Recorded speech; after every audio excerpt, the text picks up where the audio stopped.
Namaskar. This small video I have named as Chief Minister vis-a-vis Chief Executive Officers of corporates. Before I dwell upon the details of the subject, I want to mention about one thing which keeps bugging me. This VIP culture, which we have in some places I have seen. I don't want to say that it is our country or their country and all that, but I have seen this VIP culture existing in many places. When you go to a theater hall, you will find that first two rows are booked VIPs. There's a board. You can't go and sit there. And who are these VIPs? The politicians or the people who hold the bureaucratic power and so on. As if they are important persons, not only important, but very important persons. And what about us? We are neither very important persons, nor we are important persons. We are just persons. We are required to only be used for giving votes to manufacture these VIPs. Okay, this VIP culture is something which I hate. The VIP comes and the whole road stops and all that. There can be ways and means out. There are people who are going to the hospital with ambulances or things like that. It can be very dangerous. It can be very, very, very negative effect on this. They block the road and do all kinds of things. Somehow, with due respect to I'm not suggesting that all are like that. There are some who are excellent, but it has to be a larger number of people who don't want to follow this so-called VIP culture and give equal respect to all the citizens. And these so-called intelligentsia, which is thought to be considered to be the people who should be present in situations where a lot of praises will be made and you are the best in the state or best in the city and all that. Normally, the people who are invited are not from the culture of, not from the faculties of,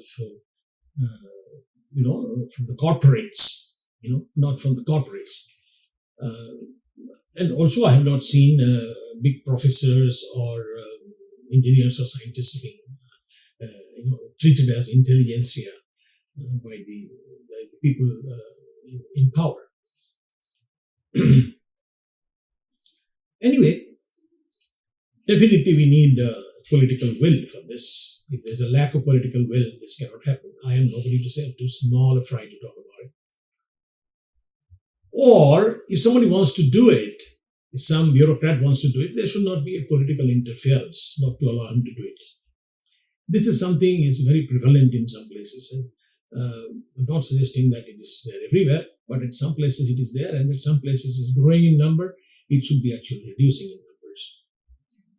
Sometimes I wonder, suppose chief ministers could act like the CEOs, okay, chief executive officers of the company. What are they? What are these chief executive officers?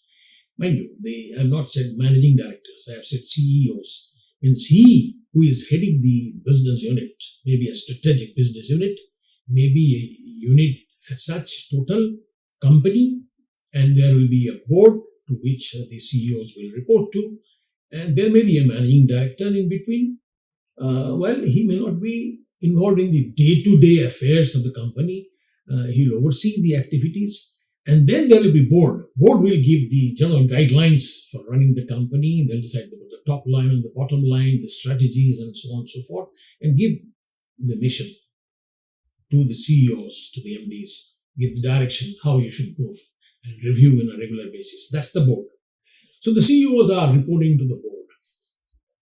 In our kind of a federal structure, the chief ministers have autonomous powers on certain things on which nobody can touch them, not even the central government. I'm not also suggesting that the central government should be empowered to interfere into the state matters. First, they have to themselves qualify. The quality of the the lack of corruption, the quality of management has to improve all the way everywhere. So it is all interlinked. So the CEOs are reporting to the board. There is a central working capital finance, and that is giving you fund. And it will be treated as a shadow banker. That means if you take some money from working capital finance department, you have to consider giving interest to them, which will be, let's say, 18% interest in case of bank or whatever it is, with some handling charges. It could be more than 20% interest. That means you have to generate more profit in order to service this shadow banker, which is actually the central working capital finance. What are they doing there? They are sitting there and managing the company funds. If there are excess company funds lying in the drawer of the chief accounts officer, then his job is gone. He is not supposed to do that. Any excess fund, he must use it for certain purposes like commercial bonds and other things and make profit for the company. Okay, so this is the job of central working capital finance. Now, whenever I am saying these things, you imagine the chief ministers. Long-term, short-term strategic planning. No 5-year term, mind you. Bad results, and you'll be shown the door. You get sacked. Maybe in 1 year, a little bit bad results, you may not be sacked really, but subsequently, there is a good possibility that you'll be thrown out. It will be merciless. The board will be merciless in throwing you out. In ordinary, the employees may get a chance or two, maybe one, maybe taught, maybe trained. But in case of CEOs and MD, you may not get a chance if you do a blunder. Same should be applicable to the chief ministers. I feel they should act as the CEOs. They should take care of the stakeholders' interests like the CEOs do.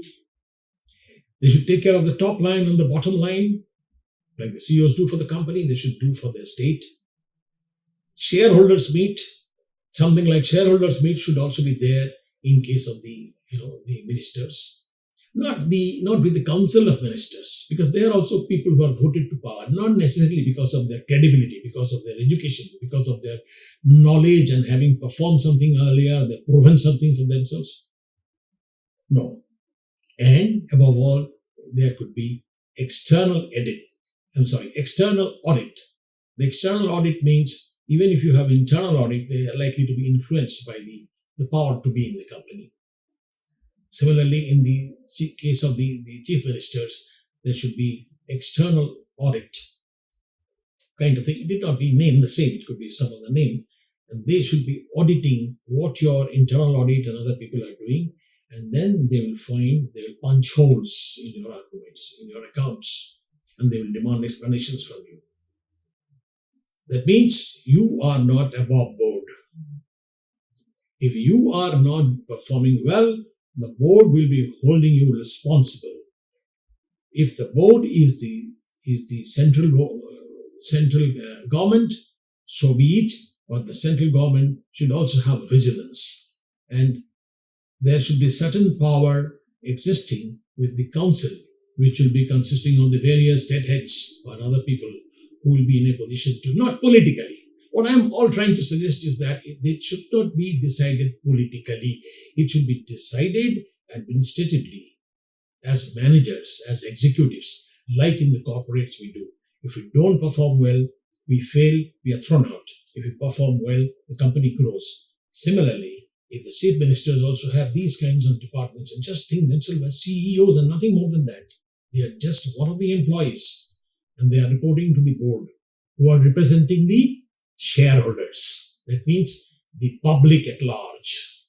So the chief ministers are reporting to the public. Just by saying in mouth that yes, I am for you, because of you I am here, and then the people have no means to reach to the chief minister. It's physically not possible also to reach. They have to reach through certain mechanism, some bureaucracy and all that, and there we get stuck. So something, I don't know, I'm not trying to find a solution or giving an exact structure in this particular video, but I'm only trying to suggest that certain good things from the perspective of CEO should be picked up, and the chief minister should work with that in mind and implement them so that there is some kind of an auditing of what the CM is doing by the people who are the shareholders, who are the stakeholders. Thank you.